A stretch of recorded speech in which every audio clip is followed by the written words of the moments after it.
nongeye kubasubizaho muri mu mbande enye zitandukanye z'isi ibisanzwe rikimeye mukomeje kubana mu biganiro bigiye bitandukanye.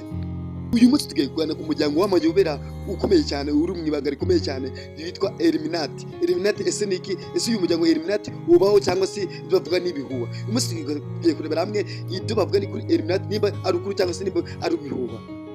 Uyu muryango Illuminati wagiye uvugaho ibintu bigiye bitandukanye byinshi cyane mu myaka yagiye itambuka ndetse n'ubu ngubu, kandi ibyo bintu biteye ubwoba cyane. Niyo mpamvu uyu munsi nifashe ko twaganira ku kiganiro kivuga kuri uyu muryango Illuminati, turebe icyo bivugaho cyangwa se icyo usobanura, cyangwa se niba ibyo bavuga koko uyu muryango niba uhari koko, niba uhari by'ukuri. Nibisanzwe ntakibaga kurugira kuri subscribe, like, comment kugira ngo tugende tubana mu biganiro bigiye bitandukanye kuri channel yanyu ya YouTube channel. Illuminati ibirenze ubwiru, politiki, muziki, imyizerere. Uyu munsi turavumbura ubwiru butavugaho kenshi ku mugaragaro Illuminati. Ibintu wakibaza, ese koko Illuminati niyo iri inyuma y'ibyemezo bikomeye bifatwa ku isi? Ikindi kintu wakibaza, ese koko iri tsinda rihuye neza n'ibyanditswe byera byahishuwe? Izina Illuminati risobanura abahumukiwe cyangwa abacanye umuco. Byaturutse mu Budage mu 1776, rishingwa n'umugabo witwa Adamu. Byari itsinda ryarwanyaga itorero n'ubwami.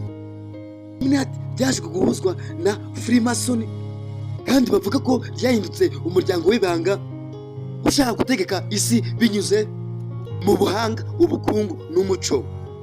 Wakibaza ngo mbese ibikorwa Illuminati ivugaho ikora n'ibihe? Abantu bose bavuga ko Illuminati ko ariyo itegura ibintu bikomeye byinshi bitandukanye kuri iyi si. Ikintu cya mbere bavuga Illuminati ko bavuga ko ishyiraho ni politiki. Politiki ni ngo gutegura intambara cyangwa se kuba bategura intambara cyangwa se kuba bashyiraho abategetsi batandukanye ku bigo bigiye bitandukanye. Bavuga ko Illuminati iki kintu nacyo ariyo ikiyobora cyangwa se ariyo igitegeka, igenga uburyo abayobozi bagomba kuba basimburana ku ngoma cyangwa se ku butegetsi. Abantu benshi hagiye haba intambara zigiye zitandukanye z'ibihugu cyangwa se zo guhirika ku butegetsi, baravuga ko Illuminati bifitemo uruhare rukomeye cyane. Ikindi kintu nakubwira, Illuminati bavuga ko igenzura ni ikintu kijyanye n'ubukungu. Buriya Illuminati bavuga ko ariyo igenzura ubukungu bwose bw'isi, amabanki akomeye, banki y'isi ikomeye, amabanki atandukanye y'ibihugu bikomeye. Bavuga ko Illuminati ariyo igenzura ubukungu bwabyo.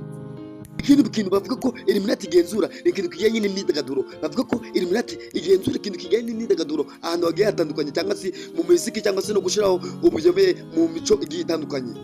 Ikindi kintu Illuminati nayo bavuga ko igenzura ni ikoranabuhanga. Ikindi kintu bavuga ko Illuminati igenzura ni ikintu kijyanye n'ikoranabuhanga.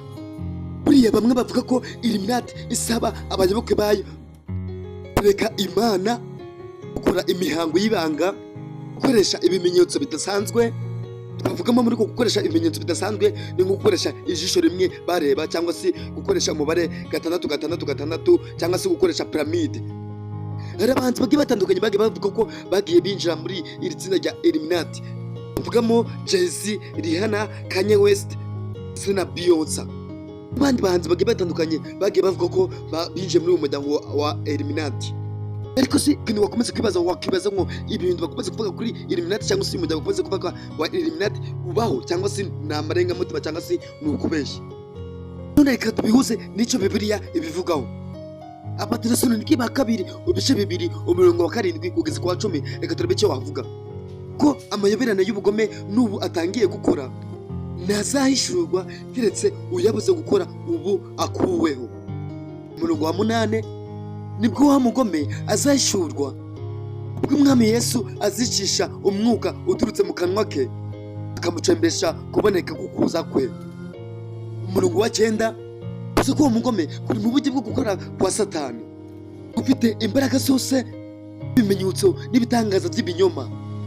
Naho haragira ati ubuhenzi bwose bwo gukiranirwa kubarimbuka, kuko batamenye gukunda ukuri ngo bakizwe. Yesu uragenda urasoma avuga ibimenyetso bitandukanye bivuga kuri umuryango wa Illuminati muri Bible cyangwa se muri Bibiliya. Buriya byo gusoma ibyeshuwe 13 igice cyose gisome uratumenya icyari cyo, cyangwa se uramubare bavuga ngo 6 icyo bisobanura cyangwa se icyo bivuga. Kuko ikindi kintu wakibaza, ese Illuminati niba iriho igamije guhindura cyangwa se gushira kure abantu kure y'Imana? Yego kuko muri kuko haraguru nababwiye amategeko aranga abantu baba muri Illuminati. Icyambere nambere kibaranga ntago bagomba kwemera Imana cyangwa se ngo bakunde Imana.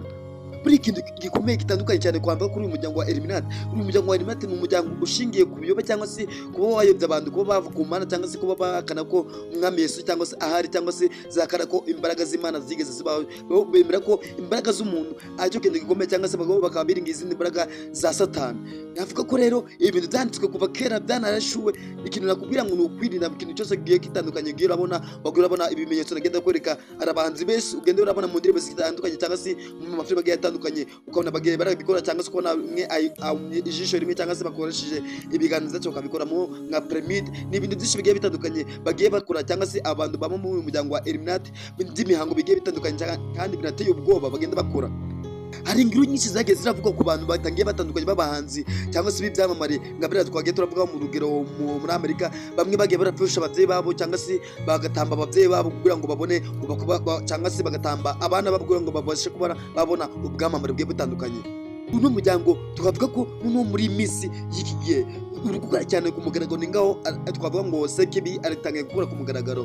Urabona ko abantu benshi bari kuba basambanira ku gasozi, cyangwa se ugasanga abandi bari kugambanira, cyangwa se ugasanga abantu bari kwicana, cyangwa se ubugome buteye bukabije cyane, ugasanga nibwo buri kwiganza muri iyi minsi. Ikintu nakubwira wewe uteze kino kiganiro amatwi, shaka Imana ubu ngubu, wirinde mu kamwe kose ubona, cyangwa se mu bintu byose ugiye urareba, cyangwa se mu bintu bigiye bikwatika byose wirinde kuba wabyamo. Urukona ko ari ibintu bigiye bitandukanye cyane biri kuza biri gutera, ugasanga noneho ukubona nuko ninuza n'ubutinganya nabwo bwiyongereye cyane kuba bwakwiyongera ku isi. Ukubona ko tugeze muri cya gihe cya Sodoma na Gomora. Rero ikintu nakubwira, irinde cyane, cyangwa se witwara bike, ukunde Imana, ukunde gusenga, kandi Imana izagufasha, izagushoboza mu byo ukora byose. Kora subscribe, like, comment kugira ngo dukomeze kubona mu biganiro bigiye bitandukanye. Ciao ciao, bisanzwe ni K Mike. Ciao ciao, nakagaruka.